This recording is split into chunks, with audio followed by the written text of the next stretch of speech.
Grandma's house. 5 days. The monster hadn't come for 5 days. Maybe it didn't know where his grandma lived, or maybe it was just too far to come. She didn't have much of a yard anyway, even though her house was way bigger than Connor's and his mum's.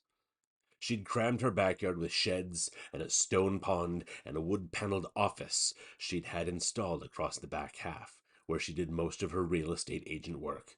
A job so boring, Connor never listened past the first sentence of her description of it.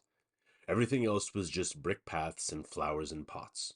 No room for a tree at all. It didn't even have grass. "Don't stand there gawping, young man," his grandma said, leaning out of the back door and hooking in an earring. "Your dad'll be here soon, and I'm going to see your mum."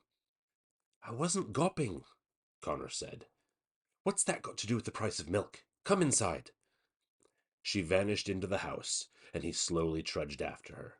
It was Sunday, the day his father would be arriving from the airport.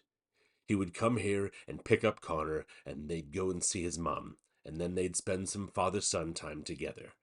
Connor was almost certain this was a code for another round of "we need to have a talk." His grandma wouldn't be here when his father arrived, which suited everyone. "Pick up your rucksack from the front hall, please," she said, stepping past him and grabbing her handbag. "No need for him to think I'm keeping you in a pigsty." "Not much chance for that," Connor muttered, as she went to the hall mirror to check her lipstick. His grandma's house was cleaner than his mum's hospital room. Her cleaning lady, Marta, came on Wednesdays, but Connor didn't see why she bothered. His grandma would get up first thing in the morning to vacuum, did laundry 4 times a week, and once cleaned the bath at midnight before going to bed. She wouldn't let dinner dishes touch the sink on their way to the dishwasher, once even taking a plate Connor was still eating from. "A woman my age living alone," she said, at least once a day. "If I don't keep on top of things, who will?" She said it like a challenge, as if defying Connor to answer. She drove him to school, and he got there early every single day, even though it was a 45-minute drive. She was also waiting for him every day after school when he left, taking them both straight to the hospital to see his mum. They'd stay for an hour or so, less if his mum was too tired to talk, which had happened twice out of the previous 5 days, and then go home to his grandma's house, where she'd make him do his homework while she ordered whatever takeaway they hadn't already eaten so far. It was like the time Connor and his mum had stayed in a bed and breakfast one summer in Cornwall, except cleaner and bossier. "Now, Connor," she said, slipping on her suit jacket. It was a Sunday, but she didn't have any houses to show, so he wasn't sure why she was dressing up so much just to go to the hospital. He suspected it probably had something to do with making his dad uncomfortable. "Your father may not notice how tired your mum's been getting, okay?" she said. "So we're going to have to work together to make sure he doesn't overstay his welcome." She checked herself in the mirror again and lowered her voice. "Not that that's been a problem." She turned, gave him a flash of starfish hand as a wave, and said, "Be good." The door clattered shut behind her. Connor was alone in the house.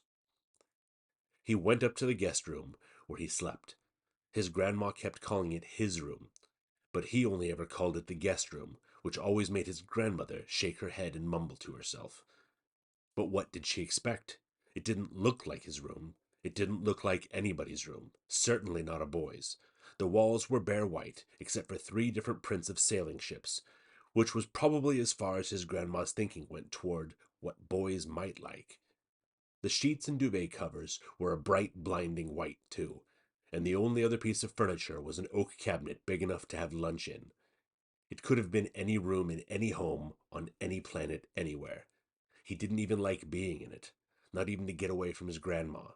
He'd only come up now to get a book since his grandma had forbidden handheld computer games from her house.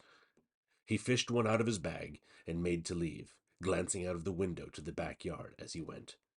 Still just stone paths and sheds in the office. Nothing looking back at him at all. The sitting room was one of those sitting rooms where no one ever actually sat. Connor wasn't allowed in there at any time, lest he smudged the upholstery somehow, so of course this was where he went to read his book while he waited for his father. He slumped down on her settee, which had curved wooden legs so thin it looked like it was wearing high heels.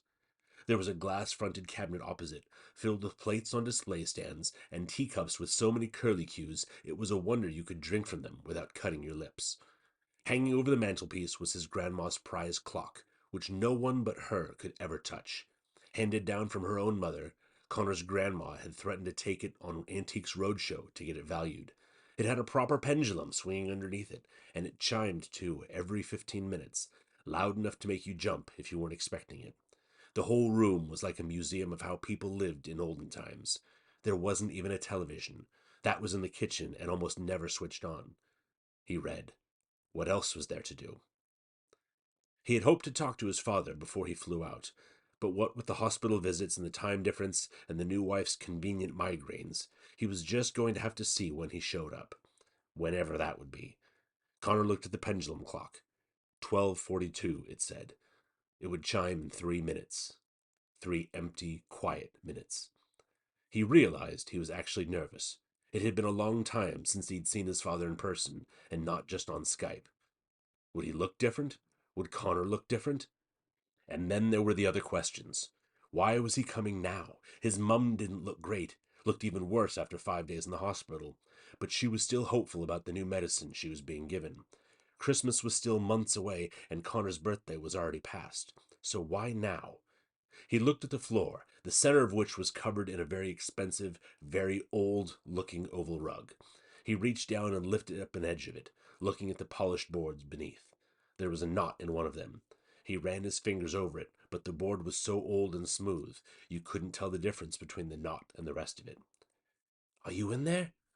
Connor whispered. He jumped as the doorbell went. He scrambled up and out of the sitting room, feeling more excited than he thought he would. He opened the front door. There was his father, looking totally different, but exactly the same. "Hey, son," his dad said, his voice bending in that weird way that America had started to shape it. Connor smiled wider than he had for at least a year.